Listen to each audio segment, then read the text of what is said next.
Hey everyone, this is another book review. Actually, I got this book not long ago. It was titled The Great Crash 1929, written by John Kenneth Galbraith. I'm Wildy Chia, thank you for watching. Right. Uh, uh, in fact, the very first time when I heard about John Kenneth Galbraith was from Howard Marks' speech at Google Talks. So that struck me quite a bit because a number of things was quoted by Howard Marks, and that kind of motivated me to want to know more about John Kenneth Galbraith. He wrote quite a number of very good books. I got a few here, right? And today, the book which I'm going to review is this, The Great Crash of 1929. It's an awesome book, right? Especially for any of you who wants to invest in the market uh, and that want to know about more about history and not just finance. Then this is a highly recommended reading. In fact, I gotten another book also written by John Kenneth Galbraith. Let me see. Okay, this is another book which I got also recently. This is on the economics of innocent fraud. I'm not going to review this today, so I will review this separately. Right. So today, I'm going to review The Great Crash of 1929. An excellent book, very good read. Right, so let's begin. Let me start by telling you a bit about history. A friend would almost always lament how much of those finance books that I read and how much I could recall and even recite from reading all these.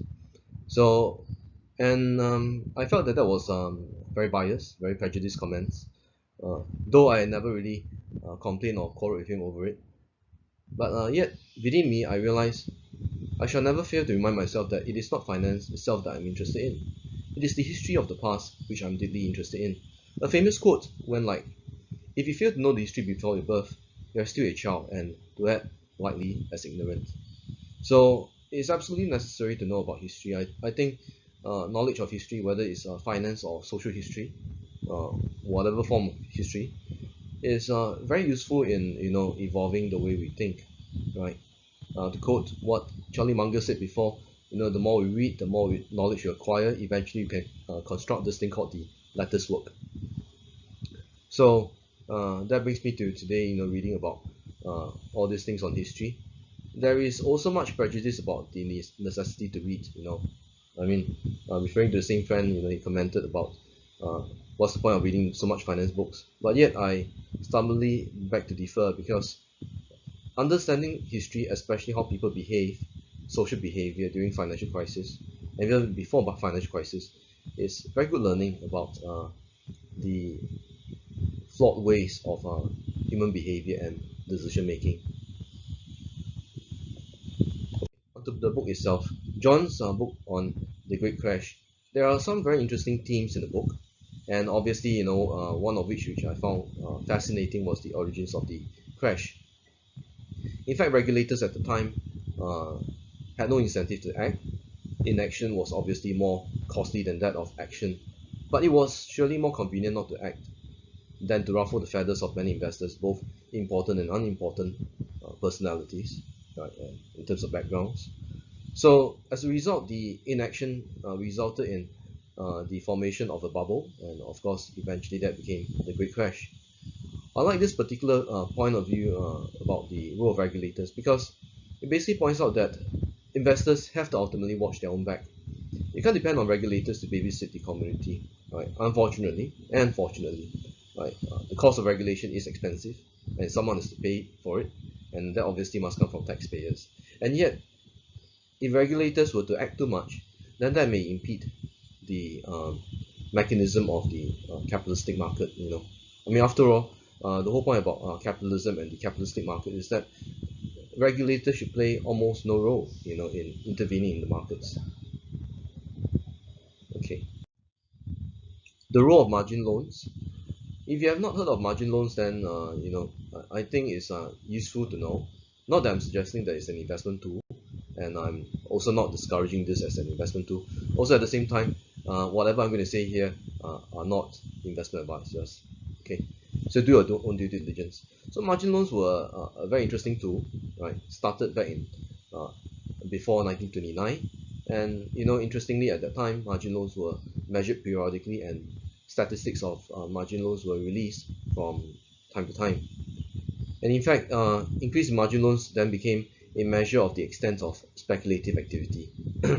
And when margin calls came, those lucky enough to attend to the margin calls would live, but only to be decimated another day when the market corrected downwards significantly enough. So, uh, you know what? I like to quote this, and I think this is interesting side reading. That is, the book written by uh, Nassim Nicholas Taleb on the role of luck. In the book, Fooled by Randomness. So you're lucky today, but it might not live another day because uh, margin calls eventually become too expensive to pay.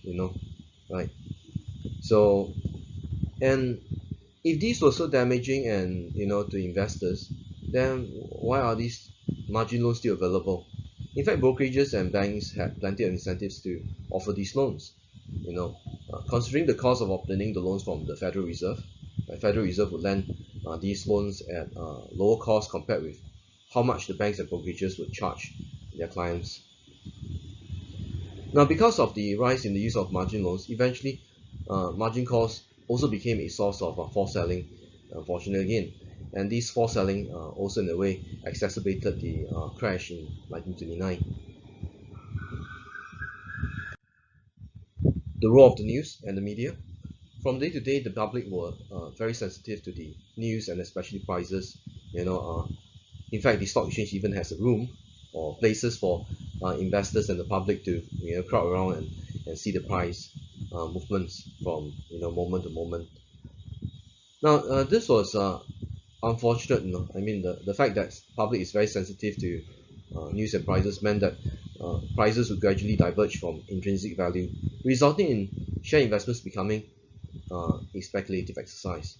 You know, the news of bankers coming in to save the day by bumping up prices had limited effect. In fact, uh, at that time, banks actually came in and tried to help to rally the market, but all those had not much effect. I mean, in eliminating the eventuality of a market crash. I mean, the market ultimately crashed anyway.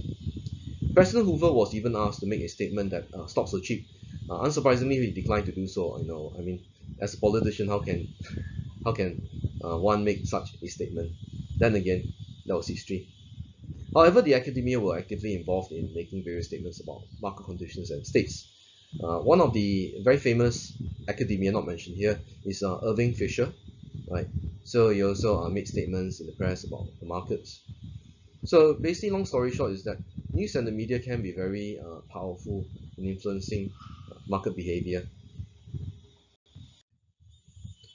One other thing I learned from reading the book was that the general public is generally clueless. Right? The public was chasing after prices rather than chasing after value stocks, value purchases. Investment trusts sprung up in numbers, appealing to the mass public. However, the number of corporate failures had also risen prior to 1929. The use of margin loans was prevalent. However, there was very poor awareness of the latent dangers of the use of margins. And truly, if I can say this, that what you can't see can and will surely hurt. The only thing is how soon. Right? In short, uh, actually I'm about more than two-thirds done with the book, and the lessons have been very insightful, especially for those of you who are thinking of leverage positions. Do remember what John Maynard Keynes said. Uh, he said that the market can be irrational longer than you can stay solvent, right? And truly, you can be exactly right, but at the wrong timing, you can be exactly wrong, right? There is a lot of wisdom to be learned and like good lessons to be absorbed, uh, and I like to repeat again, right? It's a wonderful book, right, which summarize much of the lessons in history, and I like to quote Mark Twain: "History doesn't repeat, but it rhymes. It rhymes quite well over time." And I think it's just sheer ignorance to understate the importance of history, and to quote what Demosthenes had once said before, "For what the man wishes, that he shall believe." That came from Charlie Munger first, but he quoted Demosthenes.